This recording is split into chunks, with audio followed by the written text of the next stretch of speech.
Okay. Uh, it's pretty close to 7 o'clock, so we might kick off.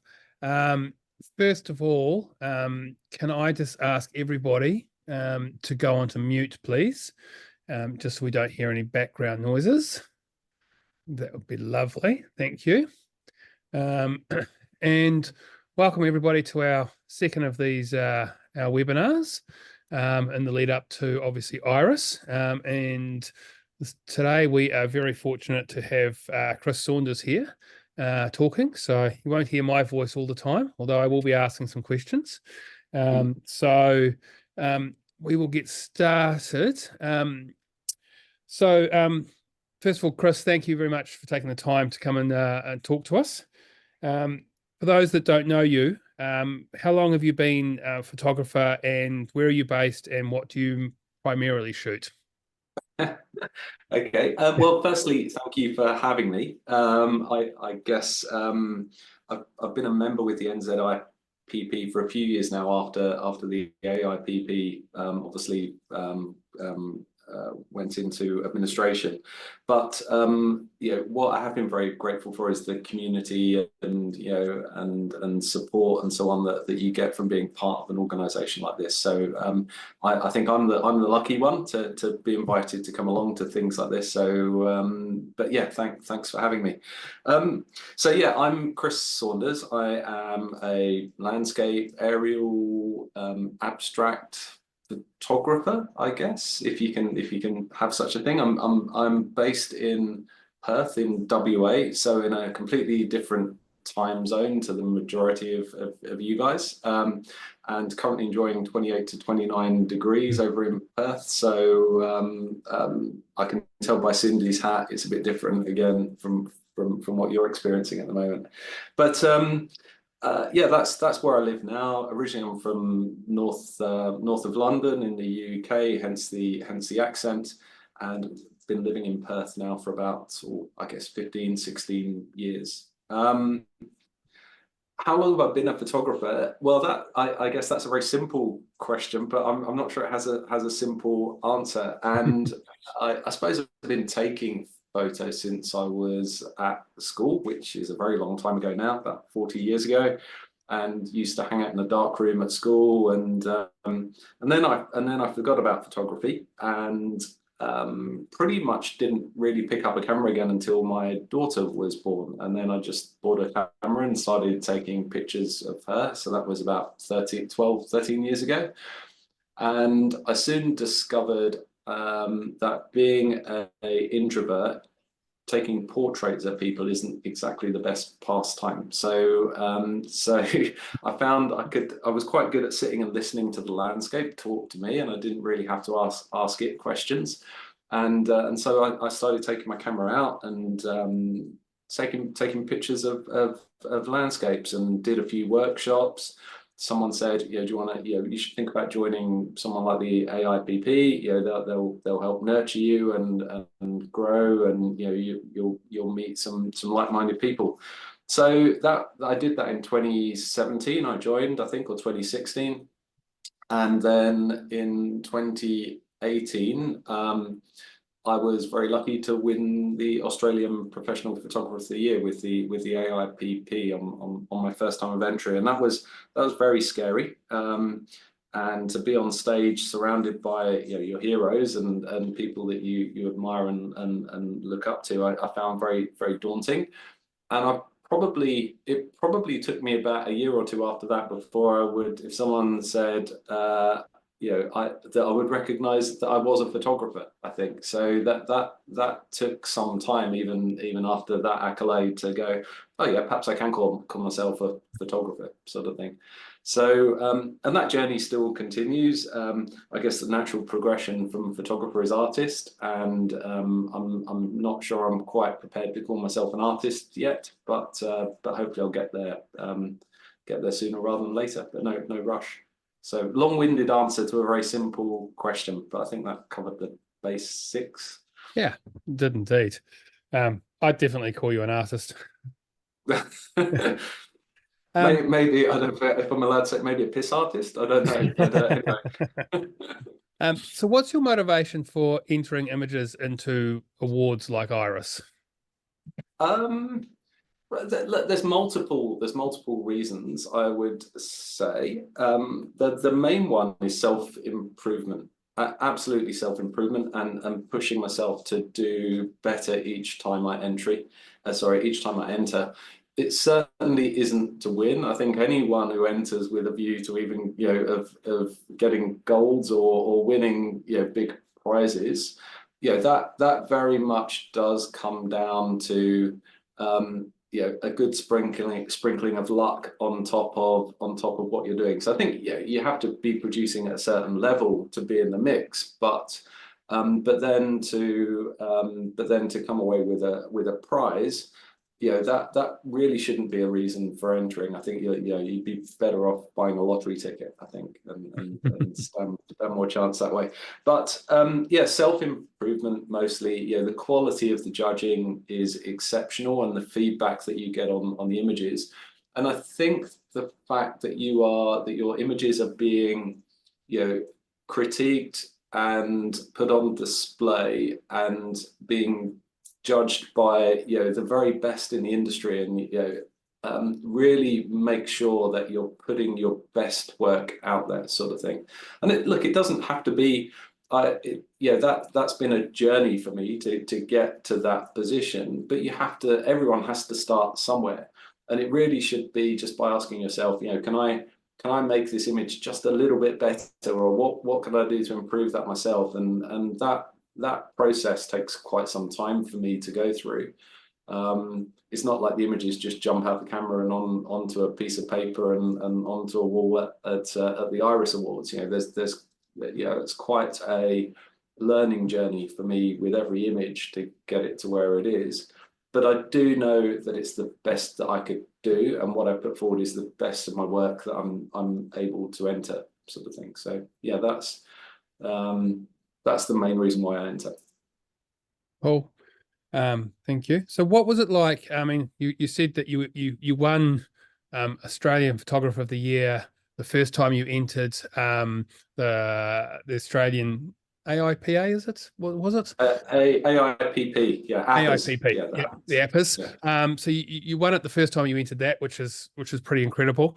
And you've also won Australian Photographer of the Year twice in a row through NZIPP. What was that like? Very surreal. It's been surreal every time. The first time with AIPP, like I said, there was an element of denial around it. I think I didn't really know what to do with it. I felt a bit of a fraud, that I was up there on this stage with everyone else, because they do things a bit differently. Or they used to for APA, certainly the year I won, where they get all the finalists up on stage and then they announce the winner, and then you have to step forward. So you're literally on a stage surrounded by all these amazing photographers. And then so that was, I just felt a fraud, and I actually thought that I had denied other photographers something that they probably deserved more than me. I didn't pick a camera up for 6 months after that. Really didn't want to go take photos. I was in a pretty bad place, to be honest. Felt quite stressed by that. But then, of course, you can't not enter the following year. You have to follow it up with something, and that in itself brought a huge amount of pressure. But fortunately, my images that year were well received. I actually did, the individual images did much better than the year I won. But this guy called Matt Palmer ended up winning the overall award that year. So Matt was a great friend. He's a great friend. It was the best result for me because I could hold my head high and go, okay, I'm now out of the spotlight. Someone else can take that position for a year, and I did myself proud. So that was. It wasn't a great place, I guess, that year afterwards, if I'm being honest. And then I think through that you sort of learn, you talk, you meet you meet other winners and you realize you're not unique, that everyone has that whole imposter syndrome thing going on. And I suppose that's when I started to think about entering print competitions again, and so joined the NZIPP as part of that initiative that you had to sort of open your arms to us Aussies, and enter the competition there. And I was actually in Perth when I won that first year. I wasn't with you guys over in NZ, but I had Chris Anderson sending me messages going, "You freak, what have you you've done it again." But there was I think I don't I think someone might have been streaming it from their phone or something like that, but there was a bit of a lag with the messaging, so it was quite bizarre anyway. And then last year was magnificent to be sat in a room with you all over there, be surrounded on a table of Aussies that I was convinced either Faru or I can't think of a name. Why has my mind gone blank? But I was convinced others were going to win. I just wasn't. I thought I had some good results, but wouldn't be in the mix. And the quality of everyone else's work on that table was amazing. So just very surreal, bizarre, and a fabulous community to be part of. I'll be entering again this year, but I don't think lightning strikes 3 times. Well, that's where I was going to go. I was going to go. You said before you don't enter to win, and I understand that. But are you going to go for a three-peat? Are you trying for a three-peat?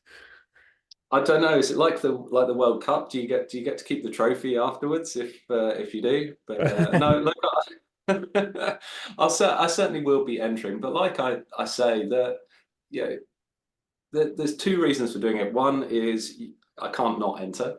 Essentially, there is a bit of an obligation once you've won the thing to re-enter, I think. And secondly, that whole drive for doing it is about the process of getting the prints into the envelope and posted out. At that point, I've got 90% of the value and the learning out of the process.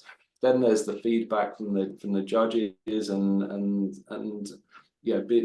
the excitement that goes with it. I reckon I dread to think what my blood pressure goes up to, even watching it on live stream on YouTube, or if you're lucky enough to be in the room.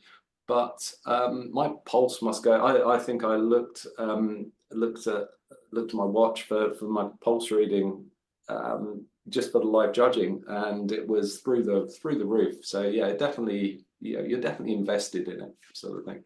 Yeah, you're definitely not alone there. I know I've been standing next to people and they've been watching their watches, and when their images come up and the pulse rate just goes up, and I know for myself, and look, and I have a vested interest in lots of people's images because I do a lot of printing and matting for them, and my pulse rate actually goes up when their images come up as well. So I know exactly how you feel there. That must be one hell of a roller coaster ride you're on for the 3 days then. It certainly is. It's not just my images that I enter, but it is a big roller coaster. Interestingly, I got to judge for you guys last year as well for the first time, and exactly the same experience. I almost froze the first time I sat down. The image turned around, and my heart rate was doing whatever, 180, I think. Just the thought of judging someone else's work. I understand. So judges make comments like ethereal and surreal about your images, judging last year. Do you see the same aspects in your work, and are these things that you specifically aim for? That one I think I can answer pretty quickly. Yes, is the answer on that. I mean, I suppose that's sort of the vibe that I'm going for. But normally there's a subject to the photos that I enter as well, albeit it's a landscape image. But I'm hoping that people interpret a particular story or message that's in those images as well. And that's probably the biggest buzz that you can get when that image turns around and a couple of people on that panel go, I see this, and you go, wow, that's exactly what I was, you've nailed it. And that really is the best feeling in the world, I think, when someone interprets your work the same way that you created it.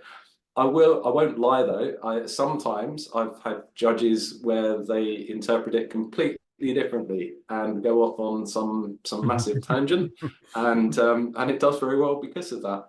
But I think as a result, I've stopped giving my images names, just because I've learned everyone interprets them differently. I'm hoping that I've created a strong enough image that someone will get my interpretation, and that probably is true for about 50% of people.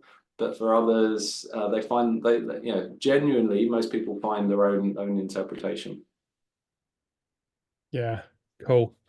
So what inspires you when coming up with ideas for the award, for the images? I'm not really too. That's a difficult question, because it's not I think if you're a portrait photographer or you do still life or something like that, then or you're a composite artist or something like that, then that's, perhaps you need that initial inspiration and direction to get to that end result. Normally, for me, I go, when I'm up in a plane, I'm sort of got a vibe or a feel for the type of scenery that I'll be seeing, and that in itself will then perhaps spin off some ideas and some thoughts around feelings and textures and tones, and then it's just a case of reacting to what's down there. So the actual inspiration piece is a bit of an evolution process, but I do always start with this is going to sound a bit contradictory, but the why is really important for me. Why an image ends up on a page is, it might not be, there's definitely a why when I see it, when I capture it, and I'm in an area trying to capture that type of shot, but it's not something that you're guaranteed to go do. It's not something I have control over. And sometimes you have to pivot quite quickly to something else, and you might see something that sparks your imagination and pushes you down a different route. But you're up in a plane, you're not going to say, well, I came up here to shoot this and it's not there, so I'm going to go home now, sort of thing. So do you? I think perhaps what I can do is talk you through, I can talk you through the process of planning a flight, and if I share my screen, I can show you how I do that and point. I've That'll be brilliant. I think just the okay, give me a shout when you can see my screen there. I'm hoping this works. Yes. Okay, so this is a little area called Shark Bay, which is in WA. I'll just zoom out a bit so you can see where we are. So Perth is down here. This is where I'm sat, somewhere down here at the moment. And then Shark Bay is this area here. It's part of a World Heritage area. And I think anyone that gets up in a plane and flies over the top of this space, is going to be inspired. You can't fail but be inspired by some of the scenery that you see. And typically what I would do, now excuse the limited number of points on this, but I've just marked on 4 or 5 points. But what I would normally do is I would zoom right in on this, and I would look for areas of interest. This is a particularly famous bit of Shark Bay called Useless Loop that everyone shoots these amazing salt pans over. But essentially you drop pins and then you plot a course around from your nearest airport, which in Denham is somewhere here. There's the airport, and you basically map out a bit of a route. But what I'm looking for typically, so these are some of the things that I would normally mark up. So this section here reminded me of a set of lungs. when I was mapping a flight out. And if I just, this is where, so that was the final image from that shot. Now, depending on if I just go back, if you shoot from a different angle, then these things look more evened up in size. That obviously they vary from day to day anyway, but that's the sort of thing that I was looking for there. There's a very famous place called the Tree of Life, which is up here in Shark Bay. So again, you get this feel for this sort of big tree of water, life flowing through it. It's an amazing experience to fly, but it really does look like this. It's like shooting fish in a pond there. This is an area I found for the first time this year. I won't share exactly what composition I got out of this area, but this section of aquas is amazing, and look forward to perhaps putting some stuff from there up on the wall in a few weeks' time in as part of Iris. This one area up here, for me, was like some sort of primordial sort of soup type thing of where life might have started several million years ago. And again, if I just go back to here, this one. So this is basically my interpretation of that section, a part of that section there. You can see all the rivulets going through it, the greens. The colors through that area do change, but I guess it's fair to say I'm not a nature photographer. I'm quite happy to push colors around as long as they support a story and a message for me. So I'm not a nature photographer. I will warp and distort stuff to help frame the image up nicer. I will clone stuff out. I really don't do composites though. Typically this, unless it was a composite, which might be two frames stuck together to increase the field of view. But that's taken in that sort of section there. This is an area called Lake McLeod, which is just up the road from Shark Bay. But again, there's some amazing geometric type structures through here. What else do we have? This area down here is really interesting. You've got some amazing textures and stuff. So, it's not that hard to be inspired by this stuff. This area, this was one of my APA entries one year, but depending on what time of year you fly over this may be flooded. These little things here are flooded, and they have the algae and so on in them, make them go different colors. So this is one I can share where is that one. So this here is the shot of that region there. It just reminded me of like a painter's palette sort of thing. Some little paint pots and a blank canvas for someone to go paint on. And then like you get this stuff all over the place. For me, I saw this big villain here, threatening over the top of a sort of female character. So and then obviously some perhaps sort of cartoonish sort of characters on the outside, sort of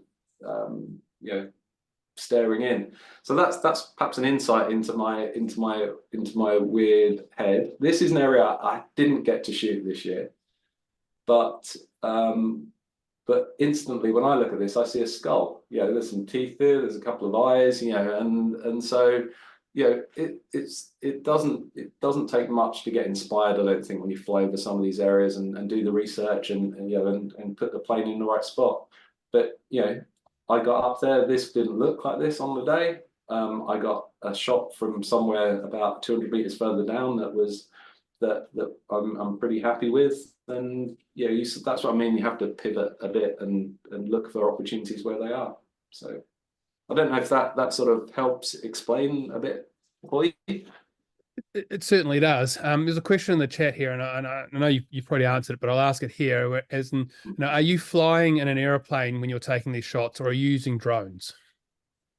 Oh no, so yes, I'm flying in typically a Cessna, either a 210 or a 172. The door would be open or off. Sorry, you take the door off the plane, and yeah, just wear a big grin on your face, and it's like it's quite if you haven't done it, it takes a certain amount of courage, I think, to instruct a pilot where to fly.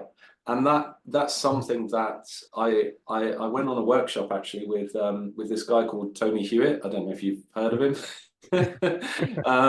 But he ran an aerial photography workshop about 8 years ago, and he basically taught us all how to go through that process, because once the plane takes off, you might have given him a flight plan of where you want to go, your route, but that doesn't put you over the top of the things that you want to photograph. So typically in a Cessna, obviously you can't stop in midair, so you have to. We're basically doing really tight circles over the top of something, and when you're doing that, you're falling at the same time because the plane can't stay up, so you're losing altitude, and you're just trying to get the shot as you come round and round in circles. Amazing experience. Really, really, really love it.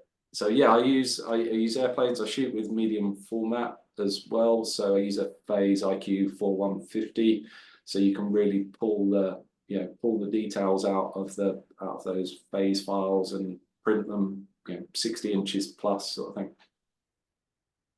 Wow. I know you ran a workshop last year when you were down in Christchurch, and I was speaking to a couple of people who had been on that after they'd been on it, and they were buzzing as well. Like they were just, I suppose, in awe of yourself and being able to get up there and see things, and just they found it a really, I suppose, magical time and a magical experience, just being up in the air and hanging out of a plane and taking images. So sounds like a lot of fun. It's quite you've got a lot of things you need to think about. So you've got to think about the camera is one thing. You've got to think about telling the pilot what to do. Then you've also got to be thinking about your next spot, so that when you exit that circle, you're heading off in the next area. So there's a lot of communication and dialogue going on, and then you're trying to be creative at the same time. So it's quite intense. I'm normally absolutely broken afterwards. A 2-hour flight will absolutely drains me. Just in terms of I don't know why, my energy levels drop, and then it probably takes me about 3 or 4 days to get the courage to download the images onto my computer and start looking through them, because I just don't want to run the risk of looking at them and finding that the shot that you hoped isn't in there, sort of thing. So and then the other thing, obviously, that you're thinking about all the time while you're up in the air is the price of the thing is going up astronomically every minute you're up in the air is another $10 or something. Yeah, wow. So you're scouting out your images from the ground using Google Maps, Google Earth, and having a look, and planning and going, look, I'm going to go. I intend to go here. I'm looking for this. I'm looking for this. I'm looking for this. And then when you're getting up there, you're seeing whether it matches what you planned, or if something else captures your attention, you might go, hang on a minute, I didn't see this, but this is here, and going off and doing that as well. Yeah, but that's exactly how it works. You're sort of always scouting around and sort of looking for stuff. My daughter has started coming up and doing it with me now, and she's got a pretty good eye, and she spots stuff as well. So occasionally I'll see what she's pointing a camera at and go, oh yeah, that'll do quite nicely, thank you. But yeah, there's a lot going on up there. It's not a relaxing experience, but big grin on my face when I come down, but absolutely shattered. Yeah, that must be pretty magical to be able to share that with your daughter as well, though. Yeah, she's getting a bit good though. I'm getting a bit worried, so I'm gonna start charging her for flight time. I look forward to seeing her images. Well, yes, some of them I think are indistinguishable to mine. She just needs to learn a bit more Photoshop skills, but she's getting there. Yeah. Yeah. Cool. So do you like, you talked a little bit about the editing that you do. Do you do much editing? Like how long are you spending editing an image? And I know that's how So long's a piece of string, but no, so there's a couple of bits to that. There's two ways of answering it. One is cumulative hours spent on Photoshop, I guess, and that is still pretty high. I would say I'm probably putting 20 hours, 10, 20 hours into some of the images I do. And like I say, that's really just painting in curves and contrast and and sharpening and softening things and so on, and so that and I have quite an iterative process. So if you saw one of my Photoshop files, it might have, I don't know, 50, 60, 70 layers as part of that process. Each one of them in itself probably not really doing that much, but they add up over time. Sometimes you'll step forward a bit and go, no, need to come back, I've overstepped the mark there, and you'll backtrack a bit. So yeah, I would say 20, 30 hours isn't unheard of in an image I'm really invested in, and I have to really love an image to want to put that amount of time into it. But if I get that, that's what gives me energy. And you quite often find me editing at 1, 2 in the morning, and I'll be doing a bit of a jig if and excited by what I'm looking at, sort of thing. So that's one bit. The other one is but that process probably takes me about 6 months to go to put all those hours in. So what obviously my camera's blurred and there's images up here, but obviously I don't want people seeing today, but this is like I'll pan the camera around. It's a bit of a washing line, so you can see all those blocks of color up there. So I've got 2 wire lines, and what I do is all around this room I've got images that are hanging up, and I'll print one out, and then I'll leave it like that for a couple of weeks, and I'll have a pencil and I'll mark up on it, or I'll look at things that are annoying me, and then a few weeks later, once I've got enough stuff on there, I'll go back and tweak that image again with some partially fresh eyes, and print it out again. And I might even put 2 copies side by side and see which one I prefer and whether I've overdone it or not. And that process probably takes me about, I would say, 6 months. I'm still working on images here that I captured and first probably went up on the wall in January this year. Wow. Yeah, I spent about 5 minutes on mine.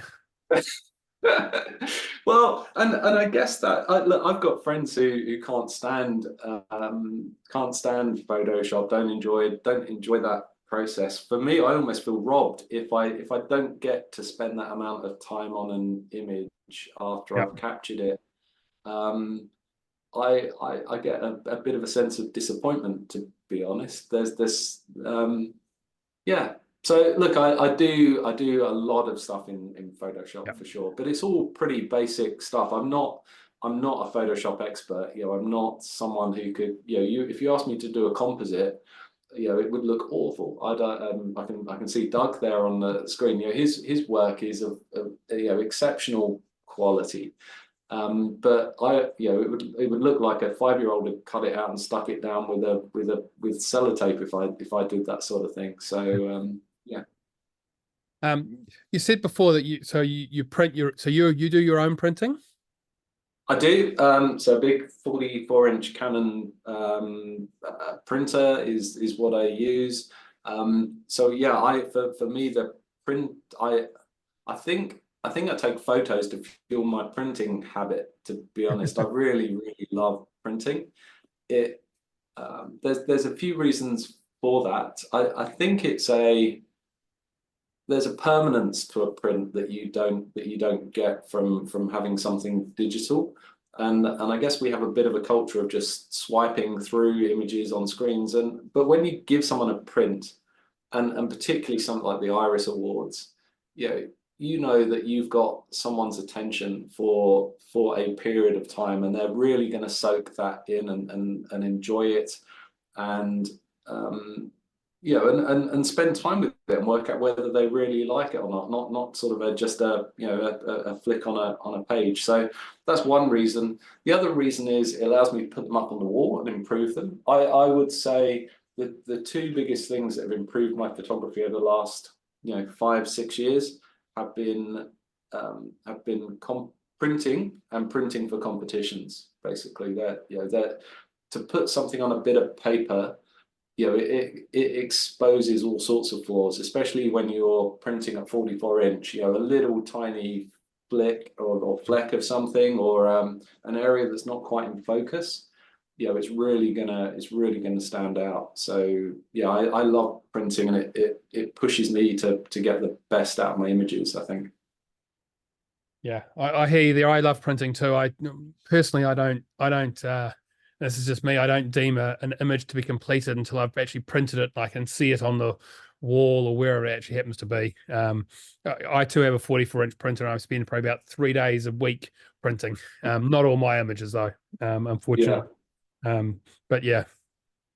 And So yeah, I've got a bit of OCD as well, so I just wouldn't trust someone to print my work. So last year, Kay Davis mounted and matted all my entries, did an amazing job.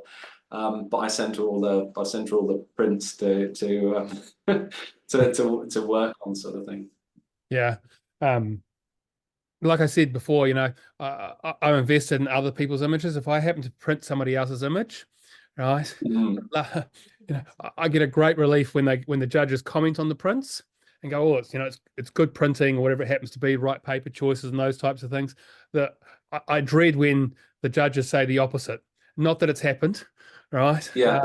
But yeah, I agree. If yeah, the printing and the print quality can make a difference. And if you've got It, your own it can, printer and a printing, then you've got control of that.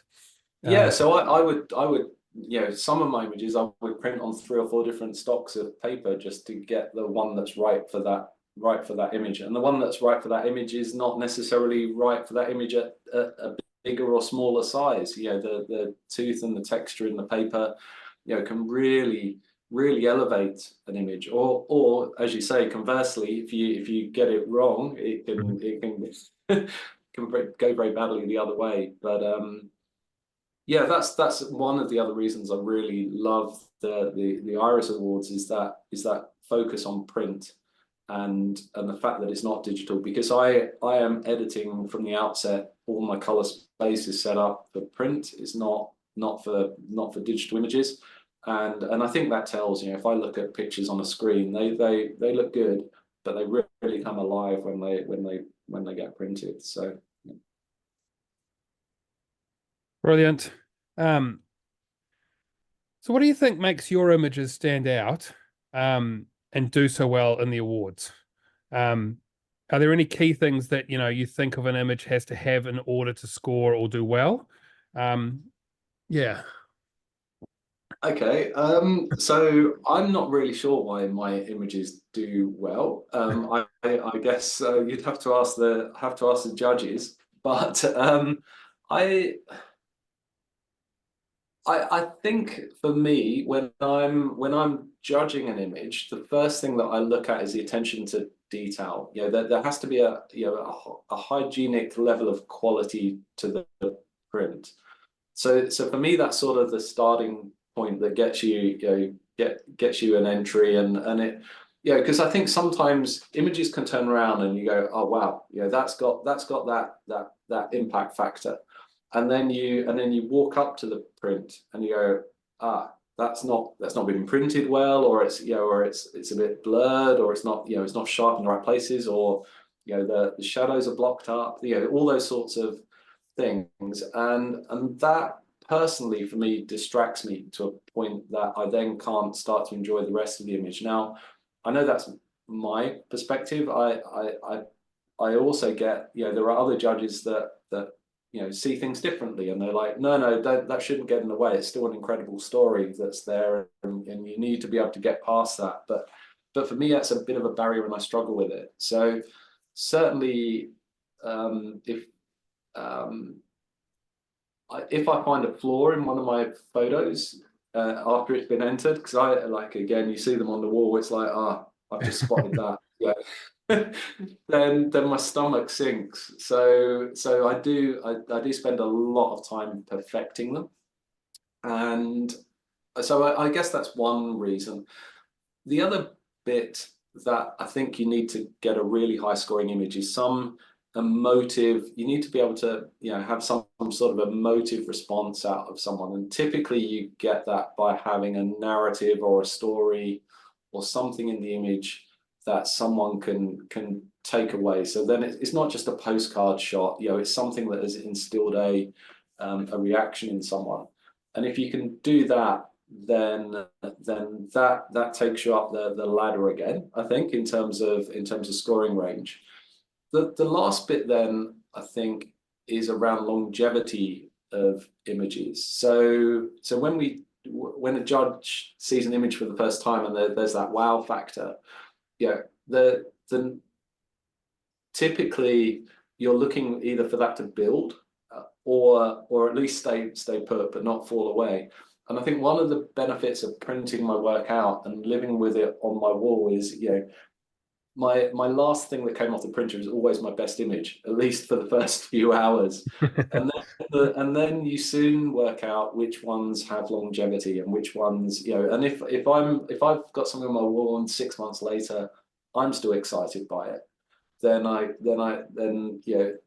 think a judge or a buyer of my art or images is going to feel the same way. And that for me is one of the main reasons I go through that process as well, is to make sure an image has the longevity that I think you need. Because if you're going to put something 44 inches up on a wall for someone, then you want to make sure that they're going to love it and enjoy it for a very long time. Cool. So I think they're probably the main things that I look for in an image, and I'm guessing that's perhaps why they score well in print competitions, but I don't really know is the answer. And I suppose this sort of leads on to our next question. You may have covered a little bit of it on just in answering that question. But for people who are wanting to enter, so any tips for people who are wanting to enter the awards, what should they pay attention to? Okay, so there's some really basic things that I think everyone has to pay attention to. So they're distracting elements in the picture, and so it's things like, I don't know, as an obvious example, twigs or branches coming out of people's heads, or things right on the edge of the frame that are going to draw someone's eye away from the thing you want them to be looking at. So that for me is and there's various tools you can use for doing that. One is print it out or get it on the screen and turn it upside down so you lose the context from it. The other is things like turn the image to black and white, and again look for areas of high contrast and see where your eye is drawn. Look for I show the first people who see my images is my daughter, my wife, and I show them, and I guess what you don't want to be asking people is, do you like this image? Because people are going to go, yes, yeah, it's good, yeah, I love it. So for my family, I tend to ask them what they see in the image, and I see if they interpret it the same way that I do. So it's like an open question, and if they don't, and then I show it to some more good friends who are photographers, show it to them. If no one gets it, then I go, okay, I'm seeing something here that no one else is ever going to see in a month of Sundays. Put that one goes to bed now. So that's always a good tip. Definitely show your images to your peers, to colleagues, to other pro photographers. If you're lucky enough to go along to Iris, try and get your image seen on the wall next to someone else's image. Again, you get that comparator in terms of my image is a bit flat. It doesn't have the same punch as other people's, or that whole comparative exercise that you can go through there. And one way of doing that yourself is, buy a photograph from a photographer that you really admire, and put that on your wall next to your work, and say, how does my piece compare to that? What's in this image that that makes me happy, and how do I get more of that into this image? So doing a bit more. If you can't get to things like iris, then that's another way of doing that, and obviously supports the industry a bit as well. So I guess, and definitely print your stuff out. I don't know how long I can look at something on the screen and not see anything wrong with it, and then when you print it out, there'll be 100 things that need fixing in it. So definitely print out your work, even if you're not going to enter work as a print and you're only going to enter digitally. Your digital image will be that much better for the fact that you printed it out and spent time just staring at it on a piece of paper. Yeah, definitely. So has entering one more thing. What I'll quite often do is I'll have a long list of entries. So I'll have about 20 odd images that I would be looking at entering, and I'll ask friends, like photographer friends, to traffic light them for me. Green is a yes, you'd be crazy not to enter it. Yellow is like, yeah, it's okay, but it's not going to set the world on fire. And red is like, no, what were you thinking? Not, not in, it's not your best work. But if you do that with enough people, then you can start to collate some feedback from them, and sort of go, okay, well, consistently this image is not seen great, or is seen great, and it's more than just your own interpretation of what you're looking at, sort of thing. So that really helps me understand what my stronger images are. I think doesn't mean that they're my favorite images, and ultimately if I've still got something that I really love and no one else gets, I'll enter it anyway, because it's about me, and always is about me and what I enjoy, sort of thing. Yeah, I was going to say that it does. Do people, like when you're doing that traffic lighting, right? You might have ones going, oh, this is the ones where I think are strong and are good, and do you get surprised when it might come back as a completely different image that we think this one here is stronger, or are people reading it completely different to you? Yes, yeah, some I and in fact you quite often see that on a judging panel as well, that the images that tend to do best are the ones that have a bit of disparity between, there's a spectrum of views from the judges. If you just have a print that comes up and it's like 80 80 80 80 80, great, it's a silver, that's amazing. But the best image is one that someone scores 70 and someone else scores 90, and then you get some debate going, and then you get the discussion and the feedback, and people's interpretation on things. And so really, if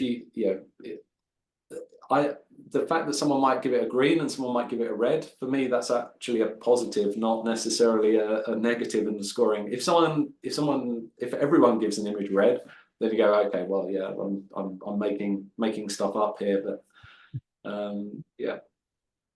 Cool.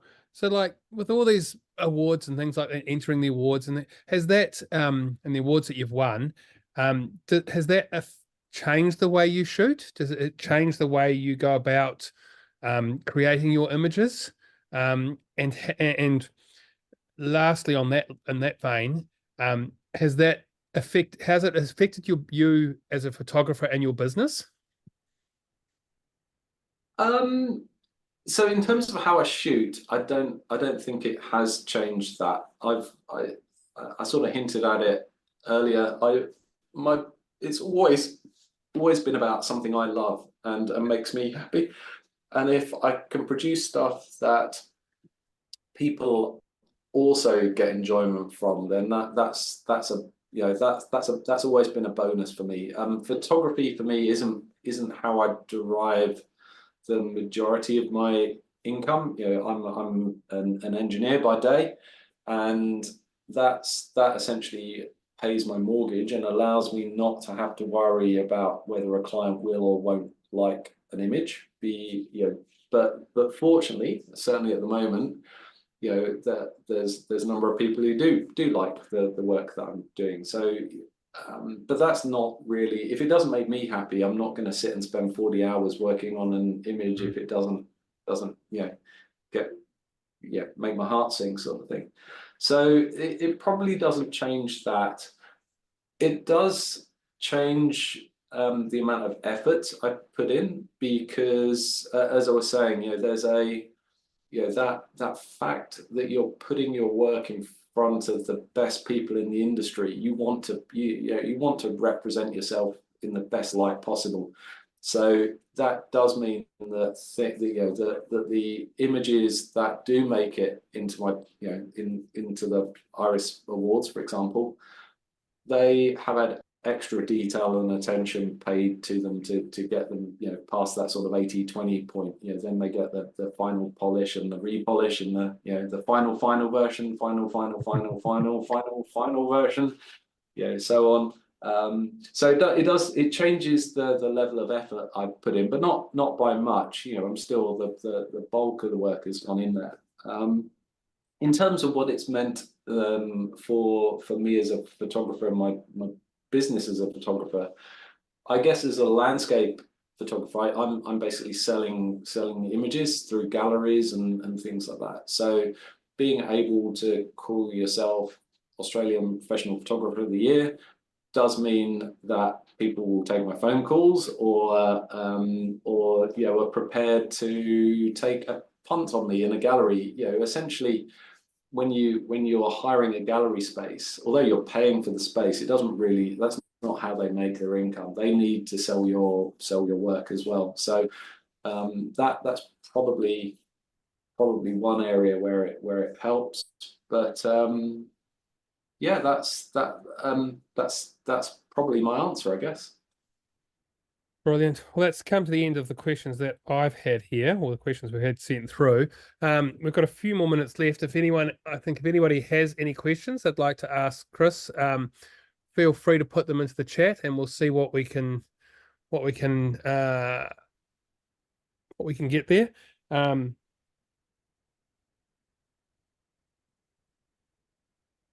There's a couple of people that have said that your work you're definitely an artist. I think if you're spending 30 or 40 hours post-production on an image, you're definitely an artist. You're creating something there.